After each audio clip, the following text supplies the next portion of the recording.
is a social institution and not a physical reality. There is, in other words, no such thing as time in the natural world, the world of stars and waters and mountains and clouds and living organisms. There is such a thing as rhythm.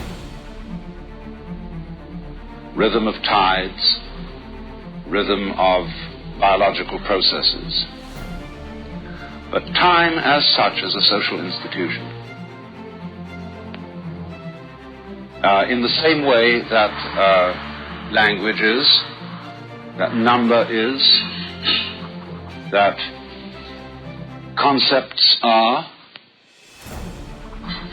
and all measurements, inches, meters, lines of latitude and longitude, all those things are social institutions or conventions. The word convention from the Latin convenire, to come together, to agree about something, to hold a convention, and thus, of course, in its deteriorated sense, when we say of something it's purely conventional, that is to say, you needn't take it seriously. Now, of course, are we going to take time seriously? That is the big question.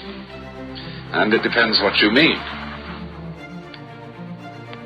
If you don't understand that time is a convention, of course you take it seriously. And you are driven by time.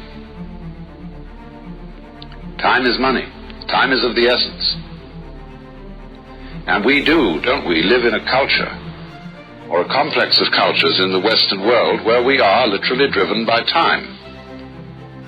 If you read a book like Jules Henry's marvelous work, Culture Against Man, he documents in the most extraordinary way to what an extent this particular culture is driven. So that even the psychologists have altered the old-fashioned word instincts, and now they call them drives. Because there's this feeling, you've got to make that deadline. There's something there you've got to get to.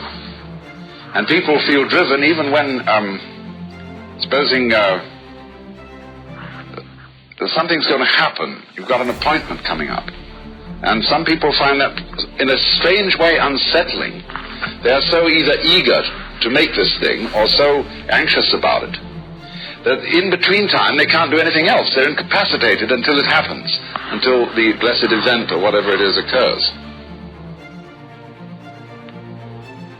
But in the natural physical world there is rhythm and there is motion.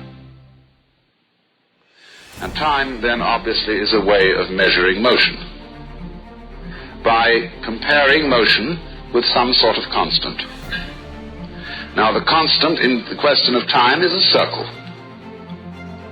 marked out in 360 or 60 degrees. And that is time. We cause a hand, a pointer, to revolve around that circle at a regular speed, and that gives us a constant with which we compare all kinds of motions and rhythms. And so the clock is just like a ruler and is as abstract as a ruler and must be taken just for that, which means in a way not seriously, you see.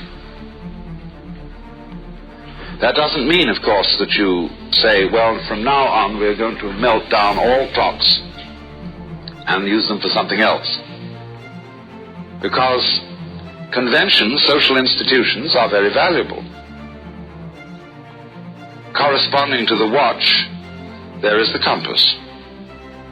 And that also is a circle, divided 4 ways, north, south, east, and west. The Buddhists speak of 10 directions because they have not only the 8 points of the compass, but they add to that above and below. And in their mythology, they have guardian kings whose duty it is to guard the 10 directions. And you see them at the entrances to temples and places like that, all a fearsome aspect. The cosmic traffic cops, who are that fierce and are that firm about it all, because it is, after all, important that I can meet you at 4 o'clock in the afternoon at the corner of 42nd Street and 5th Avenue. Because if we couldn't make that sort of agreement, that sort of convention, we couldn't convene. And insofar as it is important to us to meet, we require these sorts of compasses and timers in the vast emptiness of the cosmos. But we must recognize that these things are, as it were, written across vast emptiness. The ground of being, as Tillich calls God, has nothing in it where you can stand. You can't catch hold of it. You can't describe it. But you can imagine all sorts of things in it. Indeed, perhaps the whole physical universe is such an imagination. But don't take it for being ultimately real.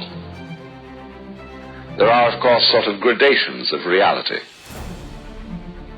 One could say the clock, the lines of latitude and longitude, and words and things like that, abstractions, have a rather flimsy kind of reality.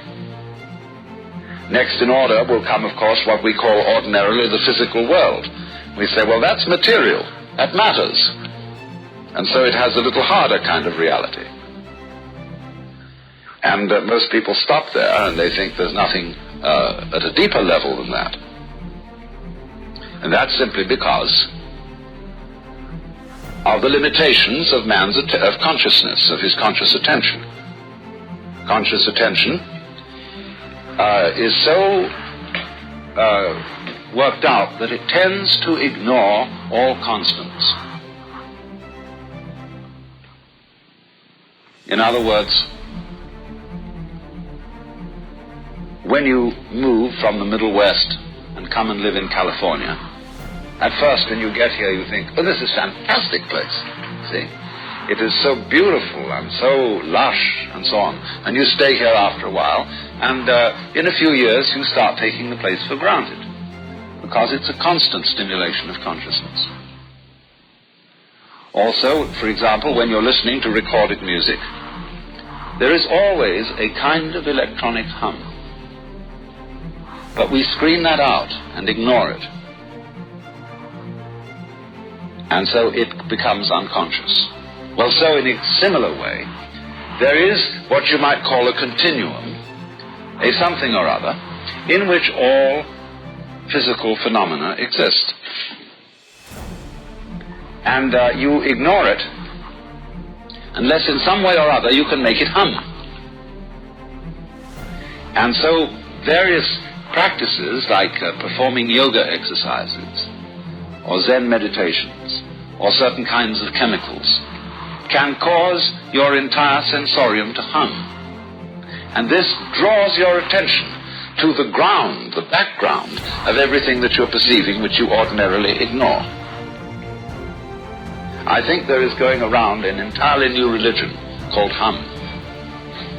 And Hum has no organization, no hierarchy, no doctrines, only music and ritual.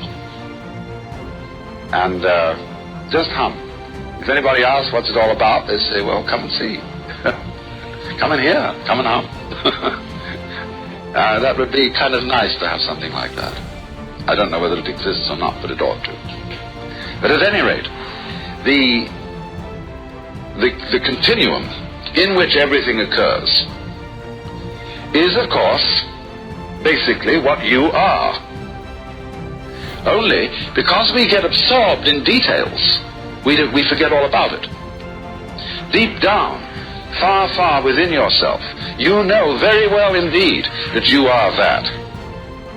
And that what we call consciousness and unconsciousness, coming and going, life and death, are changing modalities within this whatever it is we are.